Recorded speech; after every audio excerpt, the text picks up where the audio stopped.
Over the weekend, a number of U.S. websites attacked by hackers claiming ties to ISIS. This prompts an FBI investigation, reported first by NBC News, detailed, as you can see, on our parent website, Newsmax.com. As we welcome you back, let's continue with the conversation with former New York City Police Commissioner Bernard Kerik and our friend Larry Elder from Newsmax LA, and also from Newsmax Washington, our chief political correspondent, John Gizzi. Brother Gizzi, we will get to Senator Menendez and the challenges he faces a bit later. But Bernie, first to you, your thoughts on these claims that ISIS is hacking U.S. sites. Do you believe this to be a prelude to more serious cyber attacks from the Islamic State?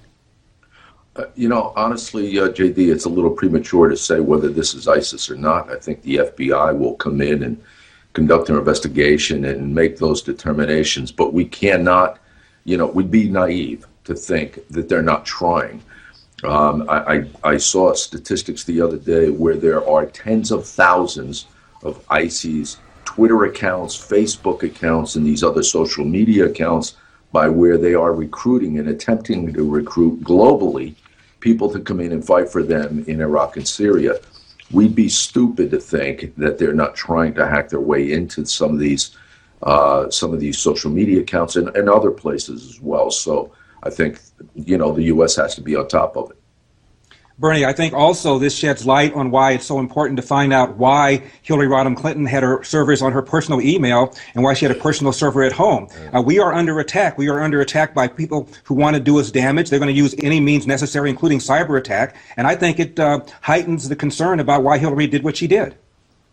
Well, honestly, guys, I think that in itself is another issue, a major issue, because you have I'm not talking about ISIS and ISIL. I'm talking about Russia and China and Venezuela and countries like this that are constantly trying to hack their way into our government, our financial systems, our politicians, political leaders. And that's why it's extremely important, one, to find out what happened and why, and to ensure it doesn't happen in the future. Speaking of political leaders, gentlemen, on another front, announcement came out last week, a leak from the Department of Justice that New Jersey Senator Robert Menedez faces corruption charges. Those charges have brought both skepticism from the right and left. Listen to what Texas Senator Ted Cruz had to say about it. And in the very week when Bob Menendez showed incredible courage to speak out and call out President Obama for the damage that his policy was doing to our national security, that coincidence is troubling that very week, after 2 years, is when the Justice Department announces they're moving forward with a criminal prosecution. John Gizzi, let me go to you. Do you agree with the assessment of Ted Cruz?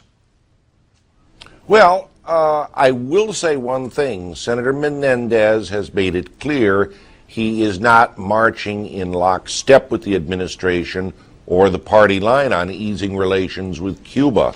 He was one of the first lawmakers of either party to denounce the ending of the 50-year cold frost against Havana and the opening of the doors to the Caribbean. He is dead set against lifting the embargo, so he certainly is not exactly having his picture put up in the Oval Office these days.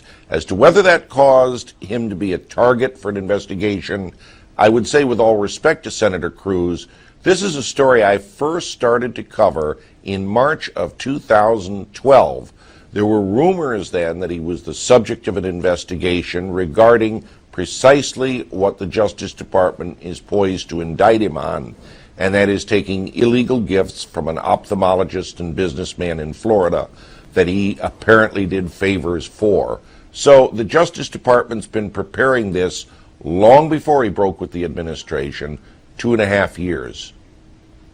Yeah, it's hard to tell whether or not this is political. It is true that Menendez there have been rumors about Menendez for a long period of time, but it also is true this is an administration that apparently used the IRS to deny the applications of conservative groups. So normally I think it's unfair to say that a prosecution is political, but given the track record of this administration, I think you can understand why some people might be skeptical.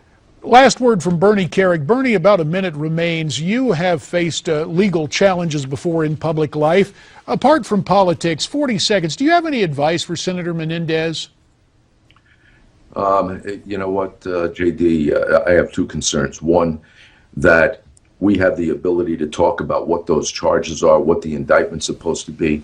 Those are secret grand jury issues that we shouldn't even know about, which is a major concern to me. And two, I only hope that the allegations are true if the government's going to indict him, if they choose to indict him. And I hope he has enough money to cover his legal costs, because I've come to learn in our country, without money, you pretty much have no constitutional rights. So it's going to be a challenge for him.